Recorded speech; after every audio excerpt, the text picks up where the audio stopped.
Hello everyone, स्वागत है आप सभी का हमारे यूट्यूब चैनल में जिसका नाम है बैंकिंग क्लासेस। आज हम लेकर आए हैं सिंपल एंड कंपाउंड इंटरेस्ट के टॉपिक। आइए शुरू करते हैं वीडियो। आज हम आपके लिए लेकर आए हैं सिंपल इंटरेस्ट और कंपाउंड इंटरेस्ट पर बेस्ड एक वीडियो। और इस वीडियो में जो कंटेंट दिया गया है वो इंग्लिश में पढ़ने वाले और हिंदी में पढ़ने वाले दोनों छात्रों के लिए उपलब्ध है। तो आई होप आपको ये वीडियो पसंद आएगा और इसका कॉन्सेप्ट आप लोग आज सीखेंगे कि कैसे साधारण ब्याज और चक्रवृद्धि ब्याज हम लोग निकाल सकते हैं। ठीक है, तो हम सबसे पहले सिंपल इंटरेस्ट या साधारण ब्याज का जो है सूत्र सीखेंगे। तो देखिए, हम लिखेंगे साधारण ब्याज। आप लोग जानते होंगे साधारण ब्याज 10वीं में या 11वीं में 12वीं में पढ़ा होगा कि साधारण ब्याज का जो सूत्र है वो क्या रहता है, principal into rate into time upon 100। ठीक है, ऐसे ही आप लोग चक्रवृद्धि ब्याज का भी सूत्र जानते होंगे। लेकिन जो छात्र अभी कॉम्पिटिटिव एग्जाम्स की तैयारी करना शुरू किया है, जिन्हें मैथ्स डिफिकल्ट लगता है, उनके लिए हम लोग ये संकल्पना या कॉन्सेप्ट यहाँ पर लिख रहे हैं। तो साधारण ब्याज को इंग्लिश में कहा जाता है सिंपल इंटरेस्ट। और सिंपल इंटरेस्ट का जो फॉर्मूला होता है वो होता है प्रिंसिपल। प्रिंसिपल को हिंदी में क्या कहा जाता है? प्रिंसिपल को हिंदी में कहा जाता है मूलधन। ठीक है, मूलधन यानी कि ऐसा धन जिसका जो मूल पर दिया जाए, क्योंकि मूल पर ही ब्याज लगता है। जो लोग व्यापारी हैं वो जानते होंगे कि मूल दिया जाता है और उस पर ब्याज ऐड होता है। ठीक है, तो प्रिंसिपल इंटू रेट, रेट यानी कि ब्याज दर, कितने प्रतिशत जो है मूलधन पर ब्याज लगेगा। ठीक है, जैसे बैंक से लोन लेते हैं, 10,000 लोन लिया तो 7% इंटरेस्ट है। ठीक है, तो वहाँ पर, और आपको एक बात याद रखनी है, बैंक से लिया गया लोन हमेशा कंपाउंड इंटरेस्ट होता है, चक्रवृद्धि ब्याज होता है, हर साल वो बढ़ जाता है। ठीक है, तो मूलधन गुना ब्याज दर, रेट को हम लिखते हैं ब्याज दर गुना समय। ऐसा ब्याज जो एक ही दर पर रहे हमेशा। जैसे आपने 5 साल के लिए लोन लिया तो 5 साल का एक साथ आपको पैसा जो ब्याज है वो लगेगा, उसे कहा जाता है साधारण ब्याज। और वो ब्याज जो हर 6 महीने बाद, हर 4 महीने बाद, हर 1 साल बाद बढ़ता रहे। जैसे आपने एक बार पैसा किसी को उधार दिया, किसी पैसे उधार लिया, तो 1 साल का ब्याज लगा और 1 साल का ब्याज आपके जो मूलधन है उसमें जुड़ गया और उसके बाद फिर से ब्याज लगा। तो ऐसे चक्रवृद्धि कहा जाता है, यानी कि चक्र के बाद इसकी वृद्धि होती है ब्याज में। ठीक है, तो चक्रवृद्धि ब्याज की बात करते हैं तो उसका फॉर्मूला या उसका सूत्र क्या है? मूलधन ब्रैकेट, यहाँ पर आपको ध्यान रखना है ब्रैकेट आएगा। ठीक है, बड़ा ब्रैकेट लिखेंगे 1 प्लस ब्याज दर बटा 100। और यहाँ जो टाइम आएगा, समय आएगा, वो टी जो है यहाँ पर ऊपर लिखा जाता है समय, यानी कि एक्सपोनेंशियल पावर में समय लिखा जाता है। ठीक है, इंग्लिश में क्या लिखेंगे इसको? Principal bracket open 1 plus rate upon 100 की पावर टी, टी यानी कि टाइम। तो ये दो हमारे पास सूत्र हैं साधारण ब्याज और चक्रवृद्धि ब्याज के, जो आपको याद रखने हैं। और इसी पर बेस्ड जितने भी क्वेश्चन होंगे वो इसी पर आधारित होंगे, इन्हीं फॉर्मूलाज पर। अगर आपको फॉर्मूला याद हो गया तो आपको कोई भी क्वेश्चन करने में जो है समस्या नहीं आएगी। अब एक वर्ड आता है अमाउंट, यानी कि परिमाण या कुल राशि या कुल रकम। तो परिमाण क्या होता है? परिमाण को कहा जाता है प्रिंसिपल प्लस इंटरेस्ट। मान लेते हैं मैंने आपको 10,000 रुपया उधार दिया और 1 साल के बाद आप पे ब्याज लगा 500 रुपया, तो मुझे कुल या परिमाण कितना मिलेगा? 10,000 जो मैंने दिया है और 500 रुपया ब्याज का, यानी कि 10,500 मेरा क्या होगा? परिमाण। तो प्रिंसिपल प्लस इंटरेस्ट या ब्याज, जब मूलधन में ब्याज की रकम जोड़ दी जाए, यहाँ ब्याज दर नहीं है, यहाँ ब्याज है, जोड़ दिया जाए, तब हम कहते हैं उसे परिमाण या फिर अमाउंट। प्रिंसिपल प्लस इंटरेस्ट या मूलधन प्लस ब्याज होता है इसका फॉर्मूला। ठीक है, ब्याज दर यहाँ पर मैं फिर बता रहा हूँ, ब्याज दर और ब्याज में अंतर है। ब्याज दर हमेशा प्रतिशत में होगी और ब्याज हमेशा संख्या में होगा। ठीक है, 500 रुपया, 1000 रुपया, 10,000 रुपया। और ब्याज दर कैसा होगा? 2%, 5%, 6%, 8%, कुछ भी हो सकता है।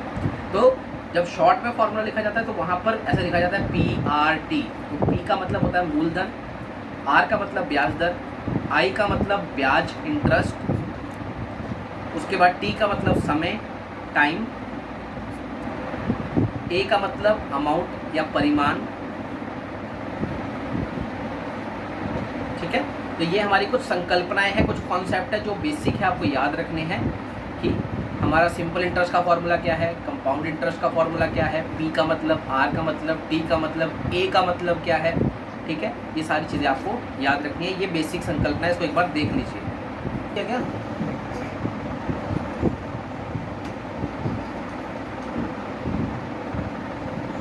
आपने संकल्पना देख ली होगी कि कैसे फॉर्मूला लिखा है सिंपल एंड कंपाउंड इंटरेस्ट।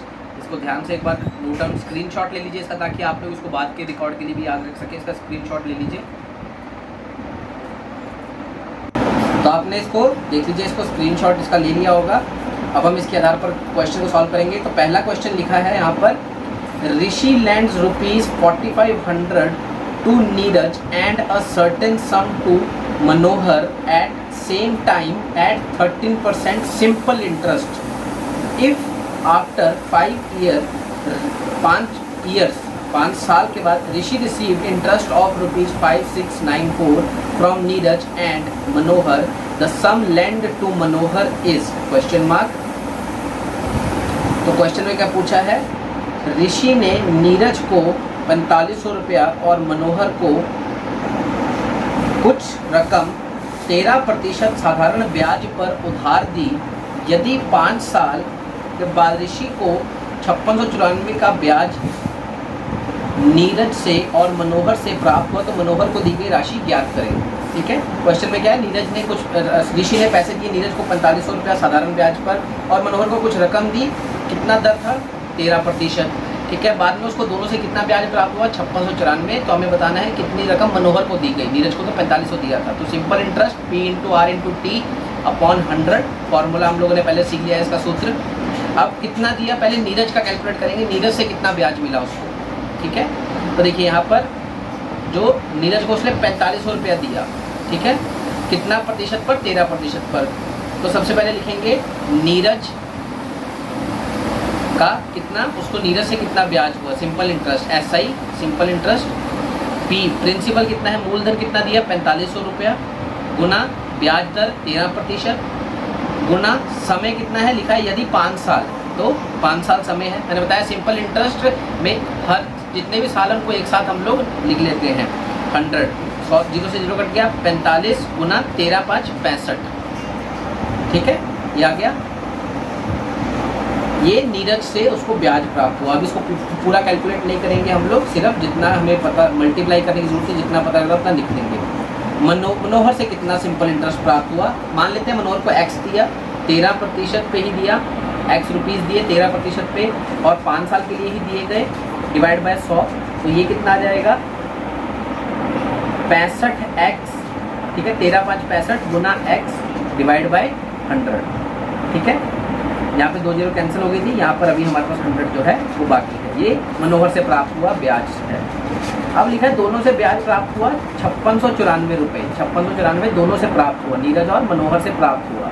ठीक है, तो अब इसमें क्या करेंगे, देखिए कुल ब्याज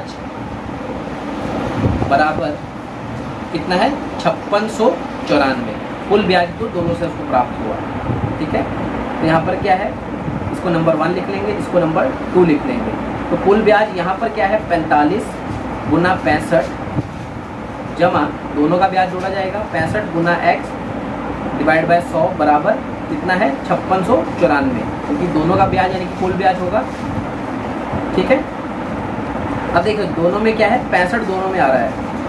ठीक है, या आप ऐसा कर सकते हैं 45 को 65 से, या 65 गुना X बटा 100 इजिकल टू 5694 माइनस 45 को 65 से गुना कर लीजिए। देखिए यहाँ पर मैंने गुना किया, इसका तरीका काफ़ी आसान है। 5 को 5 से गुना करेंगे 25, 5 लिखेंगे 2 ऊपर, क्रॉस मल्टीप्लाई करना है, 6 5 30, 4 5 20, 50 हो जाएगा, 2 ऐड करेंगे 52, 5 6 चौक 24 और 5 27, नहीं 27 नहीं 29 आएगा, 6 चौका 24। ठीक है, 5 को 5 से गया 25, 6 5 30, 5 चौक 20।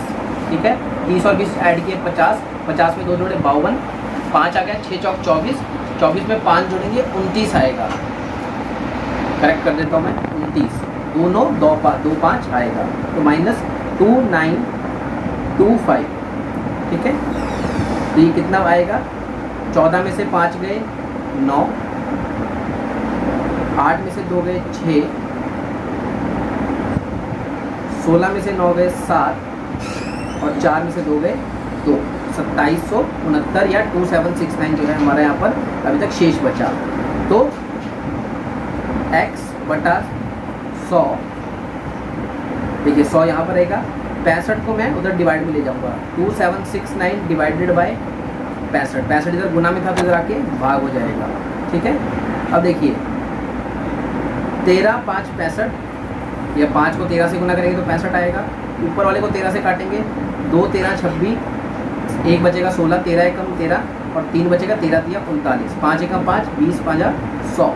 तो x क्या आएगा 213 गुना 20, 213 को 2 से गुना करेंगे तो कितना आएगा 426 और 0 यहाँ पर, यानी कि आंसर क्या होगा 4260 होगा हमारा सही आंसर, जो है ऑप्शन नंबर डी, ठीक है। 4260 है हमारा सही आंसर। गो नेक्स्ट क्वेश्चन है, at a certain rate interest an amount of ₹4000 become ₹5240 in 10 year, if the rate of interest had become 7% more the same amount would have been, ठीक है। Amount कितना हो जाएगा, किसी साधारण ब्याज दर पर 4000 रुपये का परिमाण 5240 हो जाता है जिसका समय 10 वर्ष है, यदि ब्याज दर 7% अधिक होता तो कुल परिमाण ज्ञात करें। सिंपल इंटरेस्ट है, साधारण ब्याज है, ठीक है। यहाँ पर बताया किसी साधारण ब्याज दर पर, हमें दर नहीं पता है, ठीक है। साधारण ब्याज क्या होगा P into R into T upon 100, वही इसका सूत्र वही है, ठीक है। 4000 रुपया जो है वो 5240 बन जाता है, यानी कि उसमें जब ब्याज जुड़ता है तो वो 5240 हो जाता है। तो यहाँ पर हमारा मूलधन है 4000, ब्याज दर हमें नहीं पता है, हम इसको x मान लेंगे, टाइम कितना है 10 साल, तो यहाँ 10 लिखेंगे डिवाइड बाय 100, ठीक है। अब देखिए परिमाण क्या होता है, मूलधन जमा ब्याज, ठीक है। ब्याज दर नहीं है, ब्याज है, ठीक है।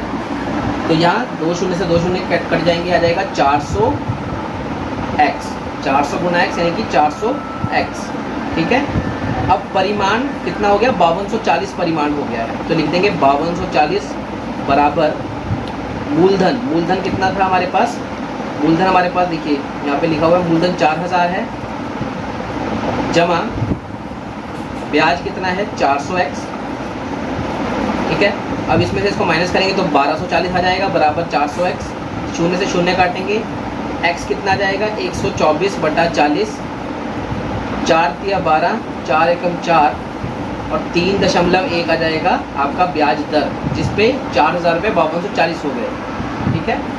अभी प्रश्न में क्या लिखा है, अगर रेट ऑफ इंटरेस्ट 7% बढ़ जाए, यदि ब्याज दर 7% अधिक होता तो कुल परिमाण ज्ञात करें। परिमाण कितना हो जाएगा, तो नया न्यू रेट ऑफ इंटरेस्ट, ठीक है, नया ब्याज दर क्या है, पुराना 3.1 था, 7% बढ़ जाएगा तो क्या हो जाएगा, नई ब्याज दर क्या होगी 3.1% जमा 7%, यानी कि 10.1% होगी नई ब्याज दर।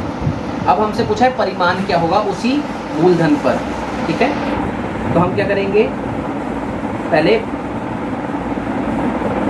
सिंपल इंटरेस्ट या साधारण ब्याज कैलकुलेट करेंगे, 4000 गुना नया ब्याज दर है 10.1 गुना 100, सॉरी समय देखेंगे 10 डिवाइड बाय 100, ठीक है। 2 शून्य से 2 शून्य काट देंगे, यहाँ क्या आएगा 40 गुना, अब 101 लिखेंगे, ये 10.1 का दशमलव हटाएंगे और 10 नीचे आ जाएगा, ये कैंसिल हो जाएगा, तो यहाँ पे आएगा 101 को 40 से गुना करेंगे तो आ जाएगा 4040, ये हमारा ब्याज आया है। अभी हमें परिमाण पता करना है, परिमाण क्या होता है, तो लिखेंगे परिमाण बराबर नया परिमाण आया, वो पुराना परिमाण था 3.1 से ही 10.1 से क्या होगा, मूलधन, मूलधन कितना है 4000 जमा ब्याज कितना है 4040, तो कुल कितना हो गया 8040, 8040, यानी कि हमारा ऑप्शन नंबर बी जो है वो हमारा होगा सही आंसर, ठीक है। अब देखिए तीसरा प्रश्न, simple interest in a certain, थोड़ा क्लियर करते हैं, amount is 16/25 of principal, if rate of interest and time be equal then time for which the principal is lent out is, किसी राशि पर प्राप्त होने वाला साधारण ब्याज मूलधन का 16/25 भाग है, यदि ब्याज दर और समय समान हो तो मूलधन ज्ञात करें। नहीं, यहाँ पर मूलधन नहीं होगा, देखिए ऑप्शन जो है ईयर में दिया गया है, तो यहाँ पर क्या ज्ञात करना होगा, यहाँ पर मूलधन कितने समय के लिए दिया गया वो ज्ञात करना है। ठीक है, तो मूलधन को उधार रखने का समय ज्ञात करें। देखिए ऑप्शन ईयर में है, ठीक है, तो इसलिए समय होगा, मिस्टेकनली होगा, करेक्ट कर दिया उसको। ठीक है, तो 16/25 भाग है, यानी कि जो मूलधन पर जो ब्याज लगा वो कितना था, मूलधन का 16/25। ठीक है, मूलधन प्रिंसिपल बराबर कितना है, मान लेते हैं मूलधन x है। ठीक है, मूलधन हमें नहीं पता, x मान लिया, तो सिंपल इंटरेस्ट या साधारण ब्याज कितना हो जाएगा, 16/25x। ठीक है, 16/25 भाग है तो 16/25x हो जाएगा। अब देखिए फॉर्मूला लगाएंगे, रेट ऑफ इंटरेस्ट और टाइम इक्वल है, जितना समय है उतना ही ब्याज दर है, तो SI = P × R × T/100। Simple interest कितना है, 16/25x बराबर प्रिंसिपल x गुना R और T दोनों बराबर है, यानी कि ब्याज दर और समय समान है, तो दोनों को मैं क्या लिखूंगा, R को भी T लिखूंगा, T तो T है ही। ठीक है, R = T हमें बताया है क्वेश्चन में कि ब्याज दर और समय समान है। ठीक है, तो यहाँ पर उसको लिख दिया है, डिवाइड बाय 100। अब देखिए x से x कट जाएगा, 25 एकम 25, 25 चौका 100। अब ये 16 को हम 4 से गुना करेंगे, यहाँ पे आ जाएगा T × T T²। 16 को 4 से करेंगे, आ जाएगा 64, 16 चौक, देखिए 16 चौक 64 T²। अब T क्या, जो 64 है वो क्या है, 8 का स्क्वायर है, 8 × 8। T क्या आ जाएगा, यहाँ पे T की वैल्यू क्या आएगी, 8, यानी कि कितने समय के लिए वो रकम दी गई, उधार दी गई, 8 साल के लिए। ऑप्शन नंबर डी जो है वो होगा हमारा सही आंसर। अब ये जो क्वेश्चन है ये आपके लिए होमवर्क छोड़ के जा रहे हैं हम लोग। इस क्वेश्चन को ध्यान से देखिए, इसका स्क्रीनशॉट लीजिए और अपने आंसर्स को कमेंट में ज़रूर दीजिएगा, ताकि हम वो आंसर सही है या नहीं है ये आपको बता सकें, और इस क्वेश्चन का जो आंसर है वो आपको अगली वीडियो में भी दिखाया जाए। तो ये क्वेश्चन आपके लिए छोड़ के जा रहे हैं, आप इस क्वेश्चन को खुद से करें और कमेंट सेक्शन में अपने आंसर ज़रूर दें। इसी तरह नई अवधारणा के साथ मिलते हैं अगली वीडियो में। कमेंट सेक्शन में कमेंट ज़रूर कीजिएगा, वीडियो को लाइक करें, शेयर करें, सब्सक्राइब करें, और अगर आपको हिंदी और इंग्लिश का कंटेंट पसंद आया है तो अन्य छात्रों तक भी इसको पहुंचाएं। धन्यवाद।